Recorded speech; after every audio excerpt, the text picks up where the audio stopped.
Hi Dome Valley Ask community, my name is Campbell. I'm a physiotherapist here at the Optimal Health Lab. This business we started nearly a year ago with our endeavour to try and help athletes not only prevent injury but also perform in a more optimised way. So what I've got today is a few videos to help you be able to minimise coming to the physio with injuries, because we're going to prevent them and keep you really strong to run even faster, jump even higher.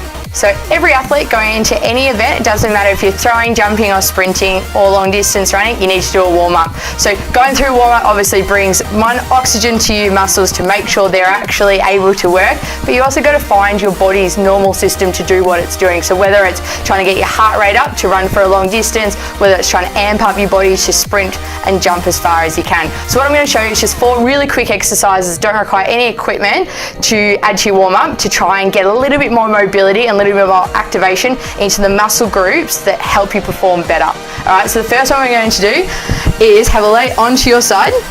So this exercise is called bow and arrow. So arms are out to the side. So the idea of this exercise is about adding mobility to your upper body to help you move and use your abs to really propel yourself forward. So opening your arm up, keeping your hips and knees still, opening behind you and then coming back together. So what you do is probably do sort of 6 or 8 of these on each side, trying to really open up through the back and coming back. So don't want you to rest in that position. It's over and back and then onto the other side. So this is really good for upper mobility, especially if you're throwing. Alright, coming over and back. Beautiful. So that's bow and arrow. Let's have a look at how we're going to warm up glutes now. So having lay onto your back, we're going to have a look at some glute bridges.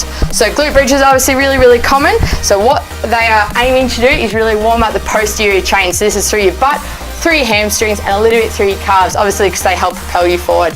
So when you're doing bridges, often we see them, people coming up, people coming down. Nothing wrong with this, but if you're a sprinter or if you're trying to jump a distance, what we're actually looking for is fast up, slow down, because remember, that's how we do it when we're running. Fast up, slow down. 2 more, fast up, slow down, and making sure you've got your feet really even and your hips are really thrusting up as quick as you can, but really evenly.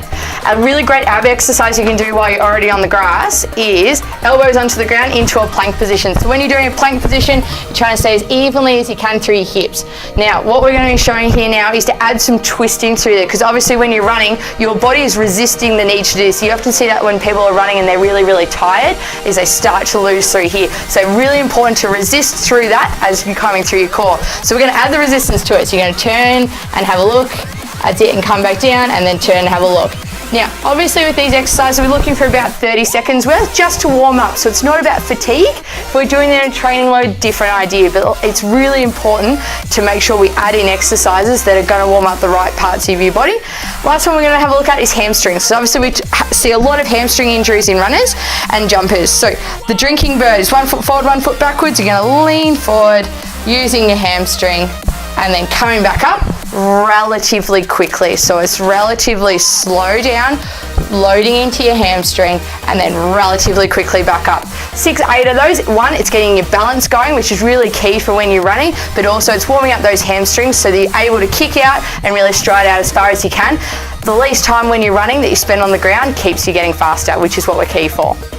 Through watching some of the videos you may have seen us talking about today, it might prompt some questions or really get you thinking about how you can optimize your performance. Now that at the Optimal Health Lab is what we really love doing. So I work here with other physiotherapists, myotherapist, Bowen therapist, soft tissue therapist, podiatrist, as well as a sports psychologist. So as a team, what we really have an absolute goal of doing is helping you absolutely optimize what you're doing, and that is through your body, that is through how your mechanics are working with your coaches, but also working to make sure that your mindset is about achieving the next goal and really trying to get to the events and the PBs that you would like to give to. If this is something you're interested in talking to us more about, you can contact the number on screen and we'd be thrilled to get to know you and then get some information back to your coaches so that the whole team can work together.